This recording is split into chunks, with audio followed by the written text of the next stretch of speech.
Coming up on Bridge City News, a $1 million court challenge has been launched against Ottawa's gun ban. We hear from the CEO of the Canadian Coalition for Firearms Rights, who has the details. A new report out says major changes are needed for the supervised consumption site at Arches in Lethbridge. And we hear from an astrophysicist who discusses his concerns of using artificial intelligence. Your nation, your province, your southern Alberta. From the heart of Lethbridge, it's Bridge City News with Hal Roberts. Thanks so much for joining us. The Canadian Coalition for Firearms Rights is wanting Canadians to get behind them to challenge Ottawa's ban on assault weapons. The coalition, which represents 29,000 firearms owners across the country, says it is spending around $1 million to challenge the federal government's right to seize private property at will. The group's executive director, Rod Giltaca, says it's a battle over the basic right to truly own something that belongs to you. The idea that you could go to work, make an income, the government takes its cut, whatever it determines is fair, and then they leave you with some amount of money that you can go and purchase something. And the idea is apparently it's not truly yours any longer, and that should be concerning for every Canadian. Where we are in the case right now is we've provided our claim, and that claim comes with the legal foundations of our arguments, and we're right now waiting for the government to present its defense. We've gotten a lot of support from a lot of Canadians. Certainly the financial support has been very welcome and actually surprising. On the other hand, there are a lot of Canadians out there, and we receive messaging from them that they don't think that you should truly own anything, and they're not concerned with government overreach, and that should be terrifying to those Canadians that are law-abiding and just want to live life free of interference from the state. Ottawa banned 1,550 firearms on May 1st, meaning they can no longer be legally used, sold, or imported. The move came in the form of an order from Council, a cabinet decision, and since Parliament is not sitting because of the coronavirus, it was not debated by all parties in the House of Commons. 3 more patients have died who were linked to a COVID-19 outbreak at Edmonton's Misericordia Hospital. The announcement came one day after health officials said that 3 other patients died earlier, along with 20 more patients and 15 staff testing positive for the virus. Alberta Health declared a full outbreak at the facility and said it would not be admitting new patients. The hospital also closed its emergency department, is postponing day surgeries, and is not allowing visitors except in end-of-life situations. The province announced today that there were 37 new COVID-19 cases. That brings the total number of active cases to 584 in Alberta, with 46 people in hospital. Now here's what it looks like across the province. In the South Zone, there are 90 active cases of the novel coronavirus. There are 220 in Calgary and 215 in Edmonton. There are 11 active cases in the Central Zone and 42 in the North Zone. Fortunately, close to 7,800 Albertans have also recovered from COVID-19 so far. A new report says we could see some major changes at the supervised consumption site in Lethbridge. Last March, Arches initiated a search for an outside group to conduct an operational review. Now, that group was Collaborative Strategies. The following actions for immediate change have been identified, and they include a new streamlined organizational structure with extensive operational oversight, improved good neighbor policies to improve the look, safety, and impact of the SCS, improved collaboration with Lethbridge Police and EMS, enhanced financial oversight. Now, in addition, Arches will be looking at other changes, including internal mental health supports for staff, transparent management structures, and an in-house policy for program participation. The province says it is still looking at potentially moving or closing the city's supervised consumption site. Get your popcorn and drinks handy. Galaxy Cinemas in Lethbridge is reopening today. 34 of the 164 Cineplex locations across Canada are reopening after nearly 4 months of the movie theaters being closed to the public. The Executive Director of Communications for Cineplex, Sarah Van Lang, says that Cineplex has brought back workers and retrained them. They'll also be reducing the capacity for theaters to keep people safe during the COVID-19 pandemic. And depending upon the building, we're looking at between 60 to 80% reduction in capacity. So, and again, depending upon the building and the type of chairs that you have in the auditorium, you can expect that every other row in the auditorium will be vacant, and that there'll be approximately 3 seats between you and the auditorium. Part of our closures, we had to say goodbye to many of our part-time staff, and today we have brought them back, like we've brought many of them back and have started the process of training. So because of the number of new policies and procedures that we have put in place, and because our guest safety and their safety is our number one priority, we wanted to bring them back first to familiarize themselves with the new procedures, and also just have a little bit of experience in, you know, what it's like to work with a mask on. Van Lang says Cineplex has rolled out reserved seating on their website to make sure that movie lovers can reserve their seats and to be able to adhere to social distancing rules. As we begin to gradually reopen some recreation facilities as part of the Phase 2 relaunch, the city is reminding us to plan ahead before visiting a recreation facility such as the Stan Civic Pool. We've put guidelines in place for the arenas and the pools that we're opening up this weekend, but as with everybody else, we've never done this before. So we've done the best effort that we can and working with our groups and trying to figure out what we can do, but we've really left it open for them to communicate back to us, because this is, as you said, this is the best effort, is we really don't know what's going to happen once the people hit the facilities, so we're leaving it wide open that we'll make changes, we'll pivot as necessary, and do what we can do to make the experience better for our public and for the groups that are coming in. We're really looking for that feedback as people come through, because unfortunately the reality of the situation is when people come in, what they're finding, we're not going to be able to be as flexible as we normally are. In a situation, we're usually very responsive and try to get people out to things. This time we're following guidelines, and if we don't follow those guidelines, the authorities that be can shut our facilities down. So we're going to be very, very sticklerish with the rules and having to follow, not because we want to make things uncomfortable for the patrons, but because we want to keep our facilities open and keep moving into the future. Stan Civic will open up on Saturday, July 11th, and swimming lessons will be offered at the facility beginning on July 27th. Lethbridge College is trying to raise $1 million for mental health initiatives for its students. The program is called Ready to Rise. Its target is students who are in need of financial support. College officials explained that there are two different areas of need. Those two concerns of their financial needs and stresses, which were creating mental health concerns, we said, well, let's launch the Ready to Rise campaign and see if our donor community would support initiatives that would help students with their mental health concerns and financial need concerns. So those are really the two main streams of the campaign.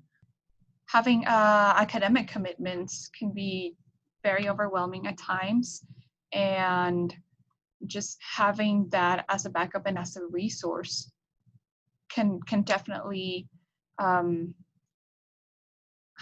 and feel encouraged to reach out for help when, especially mentally speaking, whenever it's needed. As of Thursday, the college has already raised nearly $240,000. You can make a donation at lethbridgecollege.ca. Now, if you are in agriculture and are looking for more information on technology and how important it is for the agriculture sector, Economic Development Lethbridge and InBridge Inc. are putting on an event together called Emerging Tech Solutions for Business. The presentation will give farmers, producers, and service providers the chance to learn more about the role of new emerging technologies and the part they play in the success of farming now and into the future. The Emerging Tech Solutions for Business is an event we're doing specifically for the agricultural industry. And what we're looking at is inviting innovators and forward thinkers that are in the ag industry that would like to understand how emerging tech, such as blockchain, artificial intelligence, machine learning, can be incorporated into agricultural industry and apply to the businesses. The event is going to highlight what is emerging tech, define some of those blockchain, AI, exactly what does that mean, how do they work together, and then how are other agriculture businesses around the world applying this already, and how can we help our region become more globally competitive. So we're trying to bring innovators together to brainstorm about, once they understand what the emerging tech is, and that's the first part, will be a presentation about that, and then saying, so what are our regional challenges that we have that might have emerging tech apply to them, and then let's start working on how we can make sure our region stays globally competitive, certainly in this changing environment. The event will be held via Zoom on July 16th. Organizers of Lethbridge Public Library's The Word on the Street Festival have announced that the event will go ahead in September. The format, however, will be modified. This is our 10th year for The Word on the Street, and as Many people know normally we have a big party outside in the parking lot in the streets around the library. This year, like many other places, things look a little bit different.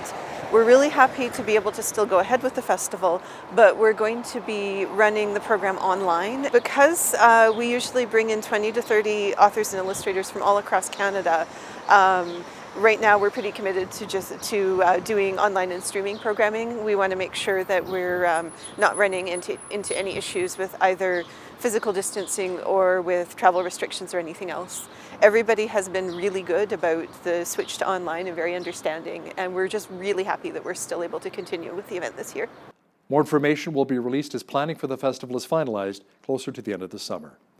BC Provincial Health Officer Dr. Bonnie Henry says her government has a couple of contingency scenarios they're looking at if there are further coronavirus outbreaks this fall and into next year. We were using the experience in other places because we had not had experience here. So what we are using now is the attack rates that we have seen in our population around the province, the types of populations where we know this can be affected, so we're actually using our own data to develop our scenarios for going into the fall. And we have a couple of contingency scenarios that we're looking at, and what the whole plan is around not only preparing the healthcare system, but preparing our own across the board in the health system is making sure that we don't ever have to go back to shutting everything down like we did in March. Ontario's Education Minister, Stephen Lecce, says his government prefers a return to in-class learning for students this September. His statement follows the province telling school boards to prepare for different options, including a return to regular classrooms, online learning, or a combination of the two. You know, what we announced and what our government's position on reopening is that given the fact that no government will know with precision what the data and the health and the risk associated with COVID will be in September, we've asked school boards, every board in the province, to present us with 3 plans. A plan for day-to-day in-class learning, 5 days a week, conventional delivery, with heightened health and safety protocols. The second option is an online option. God forbid we have to use it. And the third option is blended, with an assumption that public health may come to us in the future, they could, say that there cannot be more than 15 children in a classroom. Parks Canada says a wolf has been killed near Banff after the animal appeared unafraid to approach people in search for food. The agency says the young, emaciated wolf was first spotted 3 weeks ago and again on Monday when it entered a storage building and approached people. Officials say the wolf was captured and it was decided it was too habituated to humans, so it was put down. Artificial intelligence is a big part of our society today. The technology is used when we speak with Siri on our phones or when it comes to using autonomous vehicles. Jeff Zwierink is an astrophysicist and a senior research scholar with Reasons to Believe. He says AI is great, except if it falls into the wrong hands. When it comes to AI, it is one of these really powerful tools. It can do great goods. It can spot diseases and bad or spots on x-rays far better than people can. It's got that sort of capacity. But the more powerful the tool, the greater good you can do with it, but also the greater damage you can do with it. And so that really calls us as humans to make sure that as we're developing this, we don't just look at the technological side, we also have to look at the ethical and moral side. How do we deal with this powerful tool so that the damage is not caused, but we're actually using it for good? Catch the full interview with Jeff Zwierink from Reasons to Believe, discussing the pros and cons of artificial intelligence, coming up after business news. Like many recent graduates, it was disappointing for Helene Aucusbier to graduate virtually this year because of the coronavirus outbreak. But as a medical graduate, it also meant that she will start her residency amid a pandemic and begin treating COVID-19 patients right away. Dr. Helene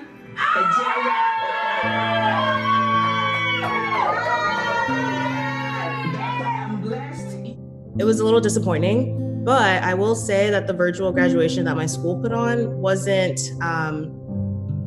terrible. The common emotion was just an emotion of disheartening, an emotion of disappointment, an emotion of some people were upset, some people were annoyed. It was just kind of a lot of mixed emotions. Residency is already difficult. You're working long hours. You are, kind of the newbies. You don't really know how to do a lot of things because you're newly minted. And so adding on a pandemic to that just leads for new challenges, new ways of practicing medicine that you weren't really expected to do before.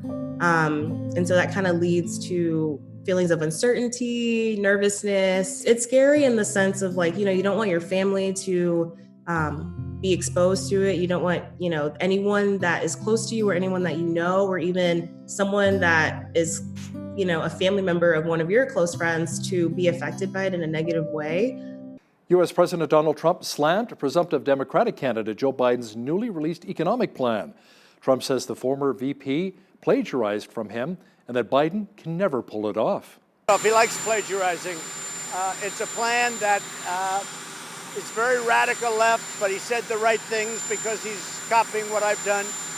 But the difference is he can't do it, and he knows he's not doing that. It can't be the same because he's raising taxes way too much. He's raising everybody's taxes.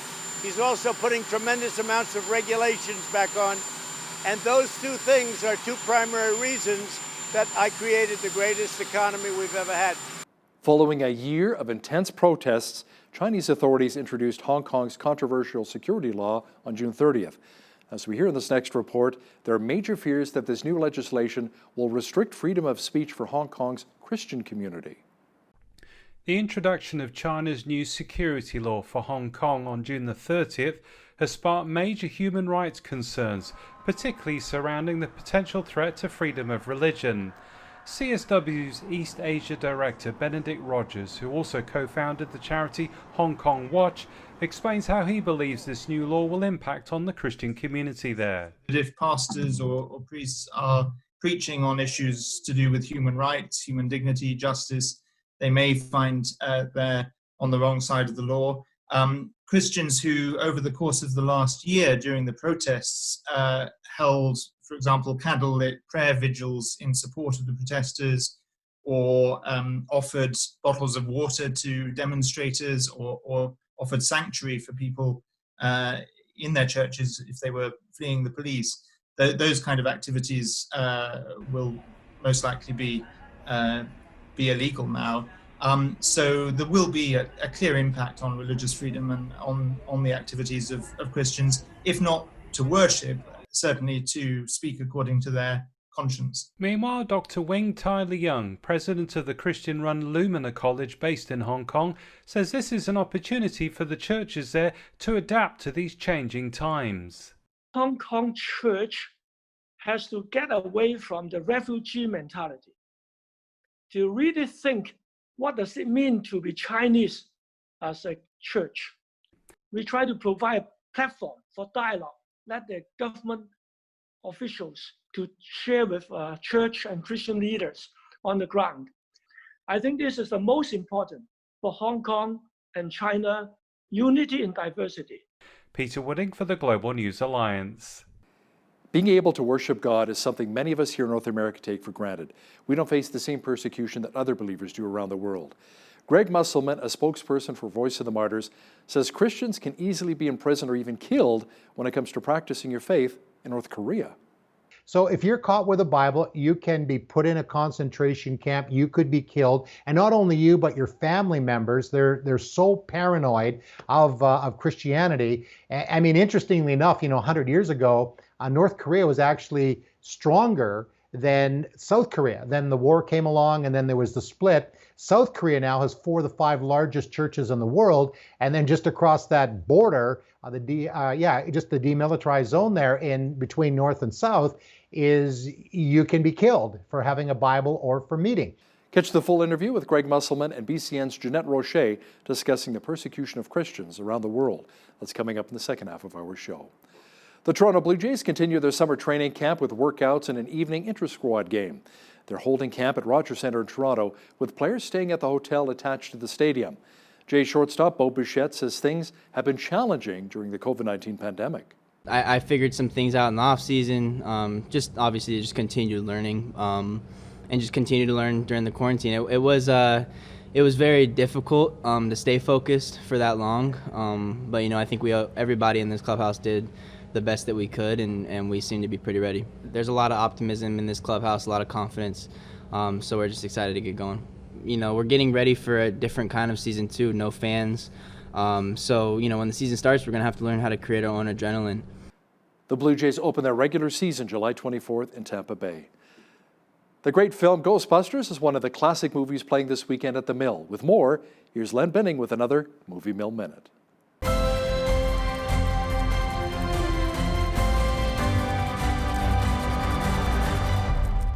Maybe my favorite movie of all time, maybe that's dating myself somewhat. I saw it originally in theaters. Now's your chance to see it in theaters. Star Wars Episode 5. Darth Vader is anxiously looking for Luke Skywalker, who is off in training with none other than Master Yoda.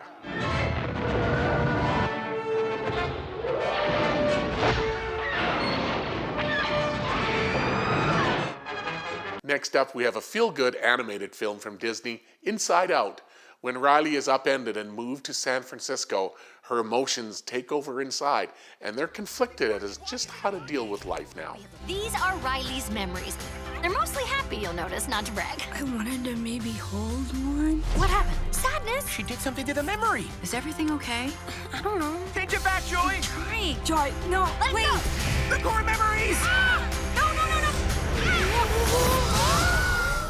Next up, we have the original Ghostbusters, but as an added treat, we've got 9 minutes of bonus footage of Ghostbusters Afterlife. Filmed in and around Fort McLeod and due out early next year. Let's take a look. Got your stick. Hold. Beat him up. Smoke it. Make him hard. Ready.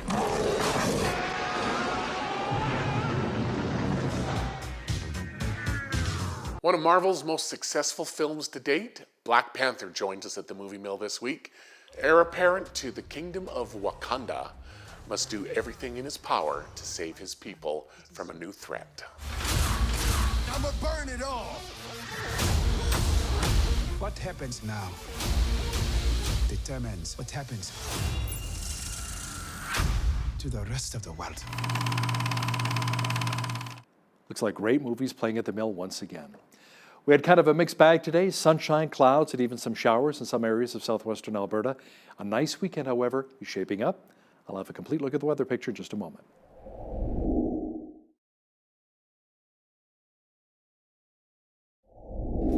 It was a slightly cooler day today in Lethbridge. Tonight, it should be mainly clear with a low near 11 degrees. Sunny and hot tomorrow with a high expected near 28. Sunshine at 23 is on tap for Sunday. Monday, lots of sunshine again and a high near 22. Tuesday, mainly sunny with a high near 23. The clouds will roll in on Wednesday, but we should still see a high near 22 degrees. Thursday, mainly cloudy and a high near 21. Looking at the almanac, the average high for this time of year is 25 and an average low of 10. The highest temperature on this date was recorded in 1973 at 39 degrees, and the record low was a chilly 5 degrees in 1997. Sunrise was at 5:36, sunset at 9:38. Looking at tomorrow's national forecast now, expect showers and a high of 18 degrees in Victoria, BC. Rain at 19 is on tap for Vancouver. Lots of sunshine at 27 for Calgary on Saturday. Just a few clouds and 27 as well for Edmonton. Mainly sunny and 28 degrees for Regina tomorrow. Sunshine and 26 for Saskatoon. Partly cloudy and 27 for Winnipeg on Saturday.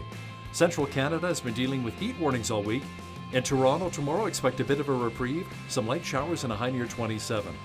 Thunder showers and 24 for Ottawa. Rain and 26 in Montreal tomorrow. In Atlantic Canada, expect rain at 25 for Fredericton. Light rain at 24 for Halifax. A mixture of sun and cloud at 28 for Charlottetown. And in St. John's, Newfoundland, expect lots of clouds and a high near 20 degrees for tomorrow. Stats Canada says the economy rebounded by adding 953,000 jobs last month. That is well above what analysts were expecting, which was around 700,000. The unemployment rate declined to 12.3% from the record high of 13.7% in May. Officials say it would have been 16.3% if those who wanted to work but did not look for a job were included. Insolvent beverage retailer David's Tea is closing 82 stores in Canada. It will also shutter 42 of its stores in the United States as it focuses on its e-commerce business and supplying grocery stores and pharmacies. The Montreal-based company says it is sending notices to terminate the leases at 124 stores affected. It says it will also seek more favorable lease terms for the remaining 100 stores in Canada. MTY Food Group is reporting a second quarter loss of just over $99 million compared with a profit of just over $19 million a year earlier. The operator of the Thai Express says it took a $120.3 million non-cash impairment charge due to the coronavirus pandemic. Revenue fell 22% to $97.8 million. That company says more than 2,700 of its locations were temporarily closed at the peak of the COVID-19 crisis, but as of yesterday, only 573 locations are still closed. Clothing retailer Aritzia has been hit hard by the pandemic. The company is reporting a net loss of $26.5 million for the first quarter, ending May 31st. That's down from a net income of $16.2 million in the same quarter last year. The Vancouver-based company says net revenue totaled $111.4 million. That is down from $196.7 million in the same quarter last year. A poll commissioned by TD Bank finds young Canadians, along with Black people and Indigenous people, are suffering the biggest financial hit due to the pandemic. Close to 2/3 of respondents between 18 and 34 said they had experienced or anticipate experiencing unemployment or reduced hours as a result of COVID-19. That compares with just 38% of those age 55 plus. Around the same percentage of Filipino and South Asian Canadians report the same thing, compared with 53% of the general population surveyed. Now, here's a look at today's markets. The TSX was up 145 points on the day to 15,713. The Dow was up 369 to 26,075. The S&P 500 was up 32 to 3185, and the Nasdaq was up 69 points on the day to finish at 10,617. Oil was up $1 today to $40.62 per barrel. Natural gas was up 4 cents to $1.82. Gold was down $4.86 to $17.9870 an ounce, and silver was up 7 cents to $18.72 an ounce. Wheat is at $238 per metric ton, barley's at $240, canola's at $4.79, and corn is at $237 per metric ton. Live cattle were up 75 cents to 100 even.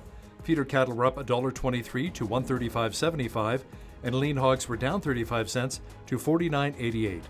The Canadian dollar was down slightly on the day to 73.56 US. Recapping one of our top stories this hour, the Canadian Coalition for Firearms Rights is wanting Canadians to get behind them to challenge Ottawa's ban on assault weapons. The coalition, which represents 29,000 firearms owners across the country, says it is spending around $1 million to challenge the federal government's right to seize private property at will. Ottawa banned 1,550 firearms on May 1st, meaning they can no longer be legally used, sold, or imported. Coming up, an interview with Greg Musselman from Voice of the Martyrs, who discusses which countries around the world are the most dangerous for Christians. That Q&A with Jeanette Roche is on deck.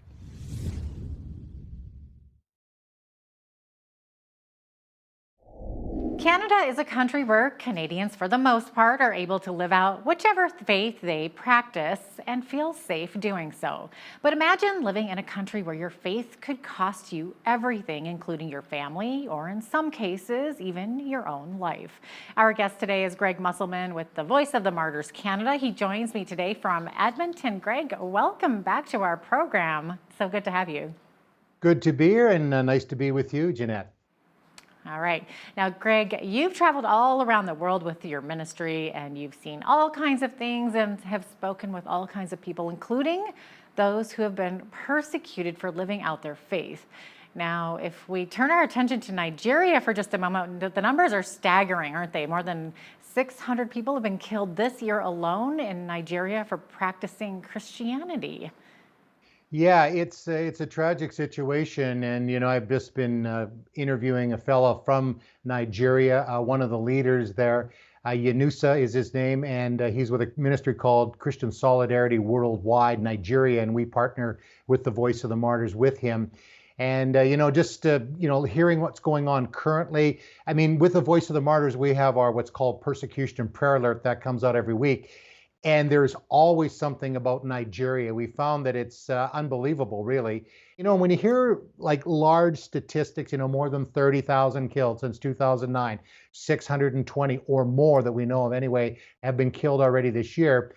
When you start to look at it from the individual families, so a man named Jonathan Yakubu, his wife, and 3 young children were all killed. And then they had a massive funeral. They dig this big hole, and you see all these people, our brothers and sisters in Christ, and it breaks your heart.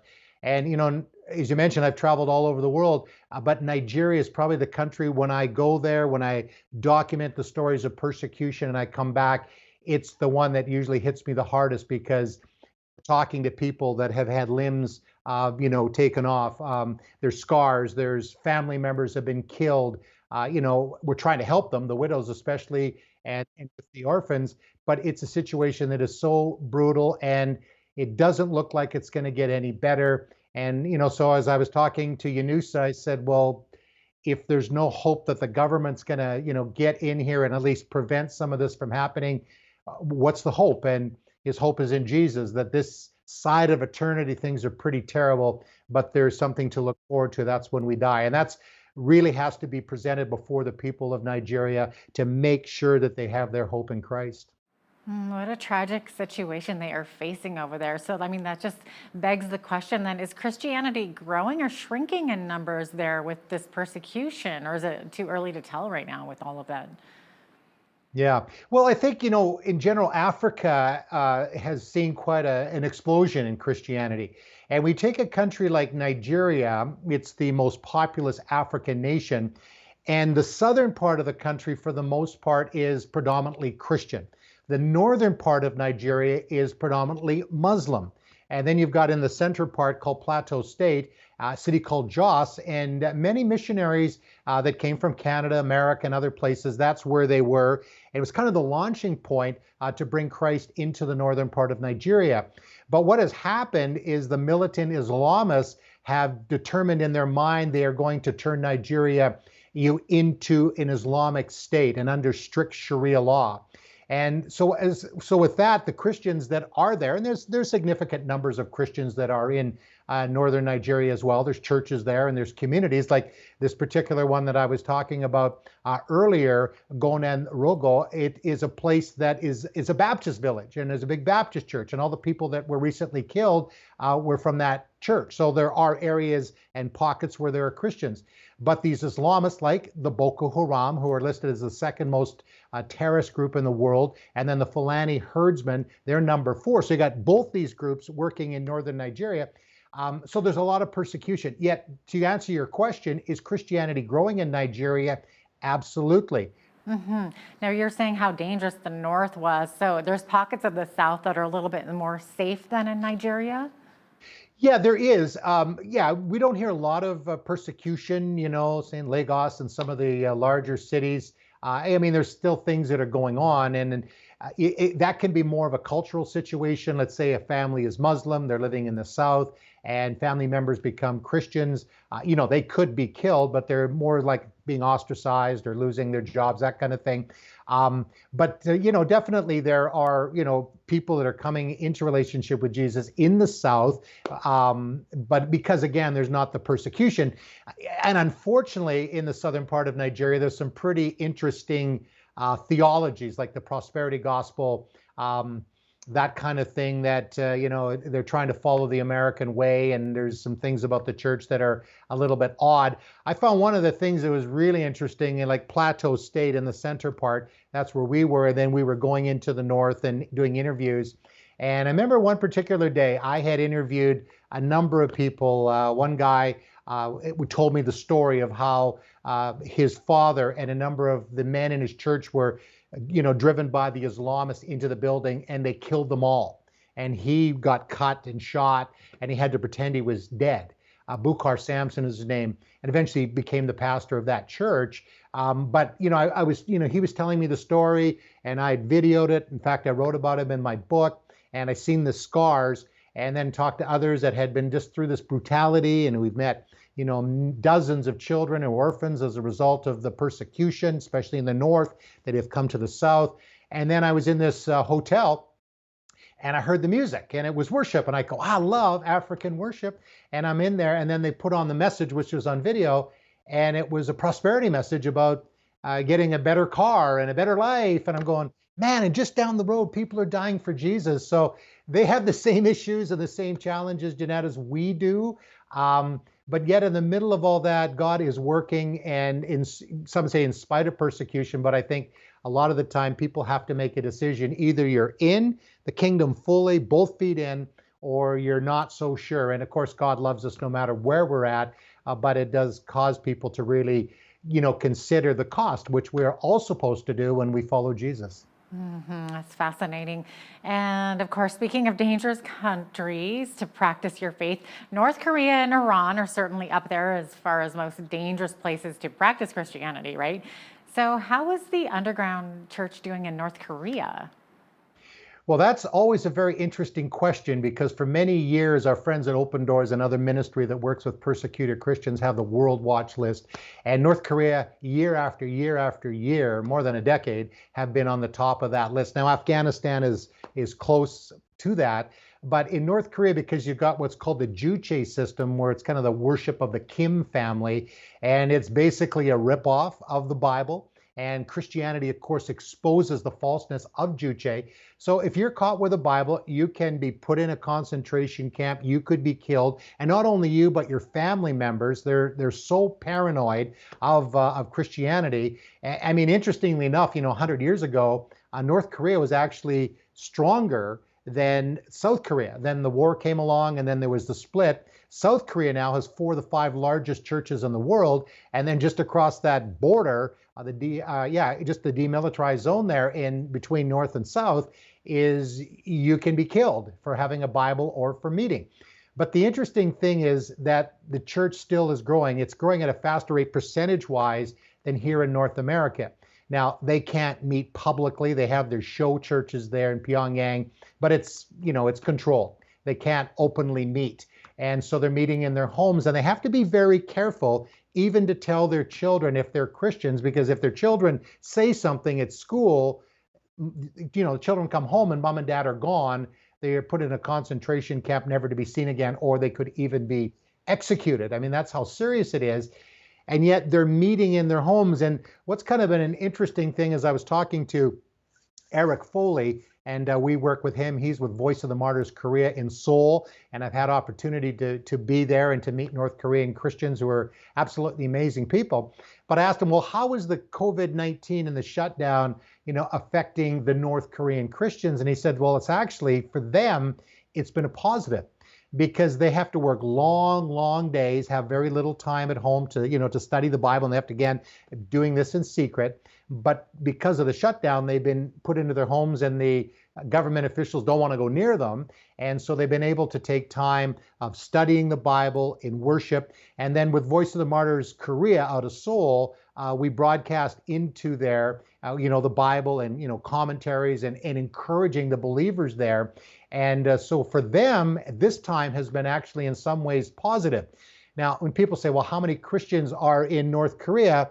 And, it's really hard to know the numbers on these things, because what happens is so many of them have been executed, have been imprisoned, but it's still growing. So maybe 100,000 of Christians there, and maybe 30,000 of those would be in concentration camps. But people are coming to know the Lord. And again, getting numbers in such a closed society is very difficult. But I can tell you, the ones that are there are very determined. And when I was talking with Eric the other day, I said, well, how can we pray for Christians in North Korea? What should I tell my Canadian believing friends? And he said, it's interesting that he had asked that question of a North Korean leader many years ago. And this North Korean leader said to him, what, pray for us? We pray for you. Now, Greg, you'd mentioned the pandemic. So now you also had mentioned to me earlier that you were supposed to travel to Turkey to speak with some Iranian Christians before this whole pandemic arose, right, for COVID-19. So maybe talk really quickly, in the amount of time we have left, about what you were going to do there. Yeah, we were going to go to Turkey, the southern part, and I was actually going to be doing a trip to Israel with 100 Huntley Street. And that trip got shut down because we had to quarantine for 14 days, and the trip was 10 days. So I'm not a mathematician, but those numbers didn't add up.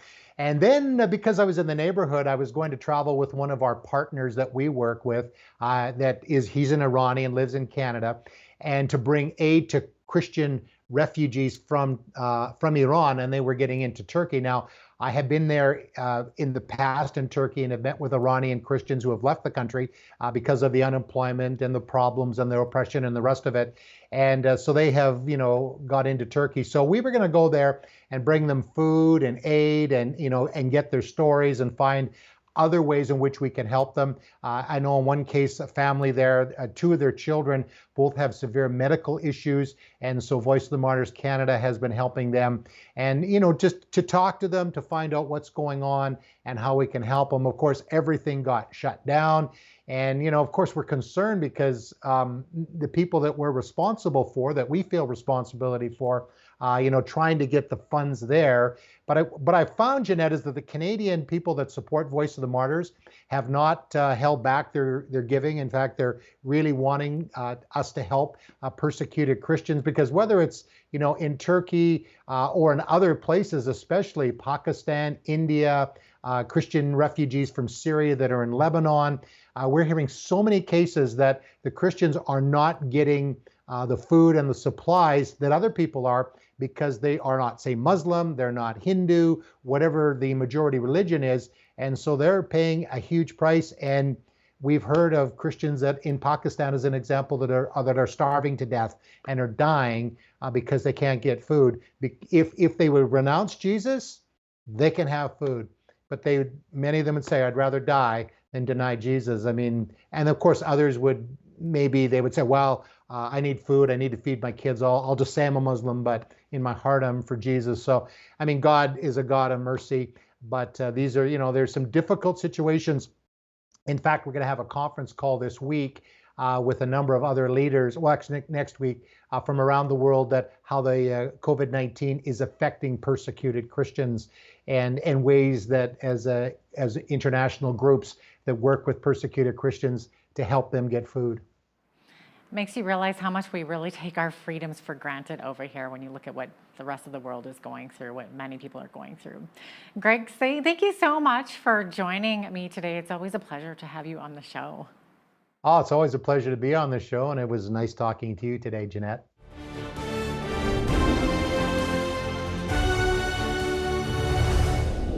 Artificial intelligence is a big part of our society. You see the new technology in our phones, hospitals, our vehicles, in so many industries. To talk more about it is Dr. Jeff Zweerink.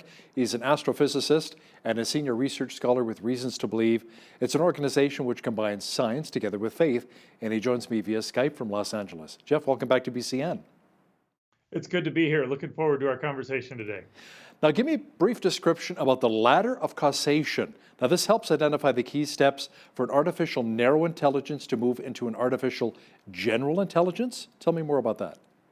Yeah, so when I'm thinking artificial intelligence, growing up when I did, this is the HALs, the R2D2s, the things that are sentient, aware of who you are, aware of who they are, and kind of interact in the world.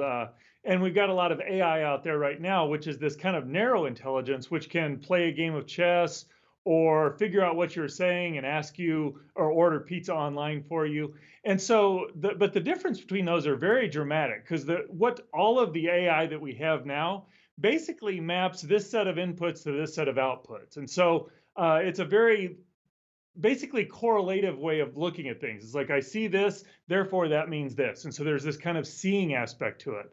But if you want to get to what humans do, or that artificial general intelligence, you got to move up to the next higher rung, which is not just seeing the correlations, but actually intervening to make something happen. So, say I want to build a pool in my backyard. I can have it look and say, all right, these are the kinds of pools you could put in there. That would be a correlation type thing. But an intervention would be, say, what happens if I remove a wall from the house? Or what if I take the tree out?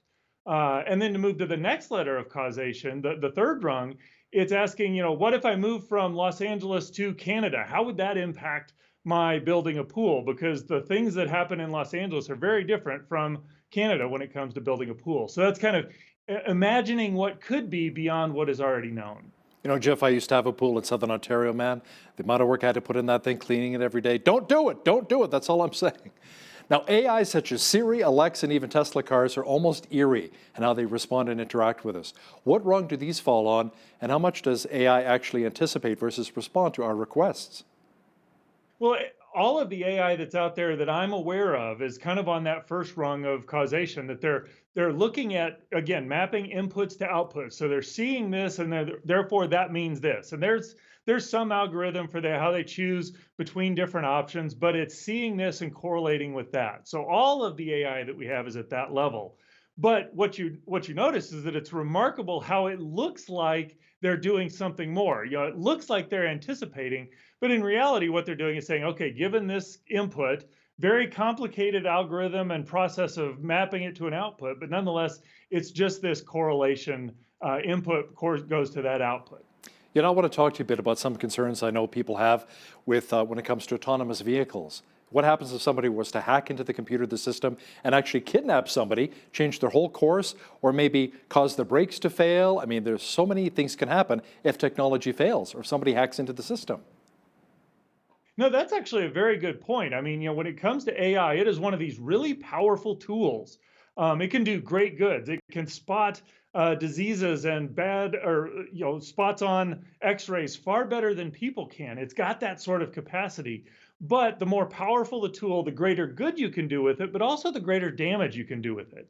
And so that really calls us as humans to make sure that as we're developing this, we don't just look at the technological side. We also have to look at the ethical and moral side. How do we deal with this powerful tool so that the damage is not caused, but we're actually using it for good? Now, what are some of the myths or misconceptions associated with artificial intelligence?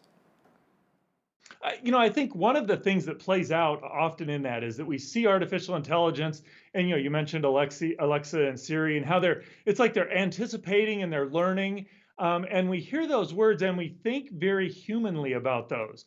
That when I'm talking with you, I hear you saying something, and I think, oh, maybe he's going there. I'm actually thinking, okay, where do I fit into this conversation? What's he trying to do? I'm thinking about it a particular way. Whereas Alexa, Siri, all of the AIs that are out there right now, again, they're just saying, all right, these inputs mean these outputs. They're not trying to consider, what are you doing? Where are you going with this? How can I help? It's really just trying to do what it's programmed to do in that sense. And in that sense, while it is learning, it's not like it's saying, we've been talking this way. Maybe it would be better if we talk this way. That would help us get there better. All it's doing is saying, well, I tried this and this was said, no, it didn't work well. So this worked better. So I'm going to go that way. So it learns in that sense, but it doesn't have that higher level cognition or thinking and saying, hey, what's going on? How do I help accomplish this goal better? Because all it is designed is to do is what it's the goal that it's been programmed to deal with. Now, we've heard that artificial intelligence can learn, but can it think outside of what it's been programmed in to do? Like, can it look ahead and imagine, or maybe backwards to reflect on what might have been? Jeff, what are your thoughts? Yeah, that's a little bit of a subtle question, because often, I'll give a little bit more concrete example. I can talk about learning where a ball goes. And so I could say, I know that if it's going with this speed at this angle, I know it's going to land there. And then I could say, I don't know what happens if it's a different speed and a different angle. But as I grow, I recognize, wait a second, there's a formula I can just plug this into. And so now that I know the formula, I can deal with a whole wide range of situations. But even though I'm being able to, quote unquote, learn what's going on in this situation, it's still the same thing. So that's what the AI is doing. It's taking what is in this general programming and saying, okay, I can work in that realm, which is very different, again, than what humans do. Because when I go and play chess, I'm looking to win. But I could go halfway through the game. I could say, you know what? This game has been fun trying to win, but now I'm going to see how long can I play the game. There's nothing that an AI will do at this point where I'll go in there and say, you know what, this goal isn't very good. I'm just going to go a different way. Nothing about AI does that at this point. If you want to play a long game, maybe try Monopoly or even Risk. That's also pretty long too. Now, with the third rung requiring the ability to imagine something that does not already exist, is there still a possibility that artificial intelligence technology can really advance to that point?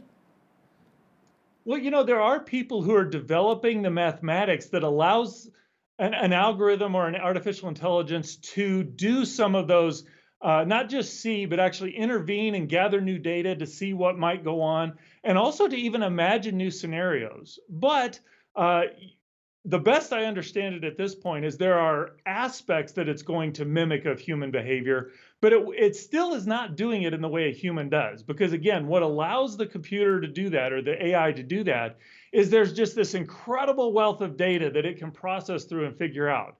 So it may be able to imagine a new, or get to the place where it says, okay, let's look at an entirely new situation that doesn't exist. Say maybe if I didn't move to California, where would I be today type thing. But it's not going to be able to do that nearly as universally or as generally as humans do, because there's also a relational aspect of the way humans behave. And putting that into a computer, I think that's one of the things that really distinguishes us from a computer. You think of what Spock does, the ultimate logical machine. But ultimately, what we like about Spock is that he behaves rather humanly. He actually engages in a relationship. Now, even with the vast advances in AI, how does its limitations reveal the uniqueness of humanity?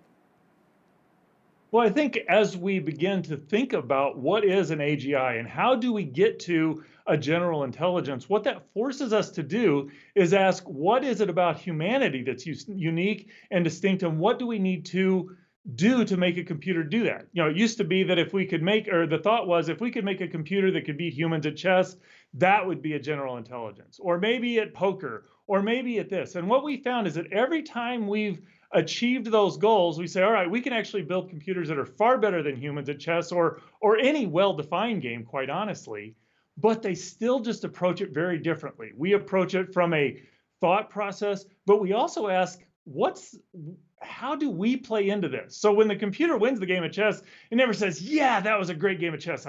It doesn't say anything. It just won the game of chess. Whereas I would be very excited if I could beat a grandmaster playing chess, or my team won the Super Bowl. The AI just doesn't think that way. So there is this distinction in how humans are. We're aware of where we stand in the situation, not just accomplishing tasks like an AI would do. Yeah, you're right. It'll just say game over. Thanks for playing. Now, what might that uniqueness say about us, where or who we come from, and our purpose in this universe? Well, I think the fact that an AI doesn't think that way, that we do think that way, leads to the idea that perhaps this is not all there is. If we can imagine worlds outside of our universe, maybe there is a world outside our universe. If our ability to perform tasks is important, but we also are driven to relate to people, maybe we're designed to be relational. And I find that fits very comfortably within Christian theistic thought, that God in and of his being is relational. He's created us in his image. Therefore, we are relational. We're emotional beings. We're social beings. We're also engineer type beings. And so we've got this great wealth of who we are, or the attributes that we share, that ultimately flow from being made in God's image. The point is to something that's far bigger than what we are. And I think as we get closer to creating an AI, we see that AI will not match us, that it's made in our image. We see that we're also made in somebody else's image. Elon Musk, Steve Wozniak, and Bill Gates have expressed concerns in the past about the risk posed by artificial intelligence, perhaps that we may rely on it a little bit too much. What are your thoughts? I think that's a definite possibility. We seem to, as a people, be driven towards increasing comfort and avoiding hardships and working less. And that tends to lead to giving away things that protect our freedoms and our liberty and our capacity to take care of ourselves and manage new situations. And so the more we become dependent on it, I really do think that's problematic, especially if we're designed to work and be social and conquer and go out and explore this world, which I think, again, that flows out of a Christian worldview. How about AI potentially taking away people's jobs as well? There's always that concern too. I think that's somewhat inevitable. And there's a good part and a bad part of that, because there are certain jobs that are dangerous and humans get hurt. And so if we can have AIs do that, that just becomes a lot easier. If your screwdriver breaks, you may be sad, but you go to the store and buy a new screwdriver. If you break an arm and you can't work, that's a bigger deal. So there are aspects of what an AI can do that will help humanity. Again, we have to be careful that we don't kind of have that Wall-E type approach where we want the AI to do everything so that we can just sit back, play our games, watch TV, and enjoy sodas on the couch. That's not healthy for us. So how do we ensure the goal of keeping AI's impact on society very beneficial? I think it's incredibly important that as we're developing the technology, we also need to be equally serious about thinking about the ethical, theological, and philosophical ramifications. And I know there are people who've thought about that, and there are people involved in that conversation, but we seem to be kind of driven by what can we do at this point. And I just want to make sure that we're very intentional about making sure we're thinking about, is this a good idea? Do we really want to do this? What does it say about our place?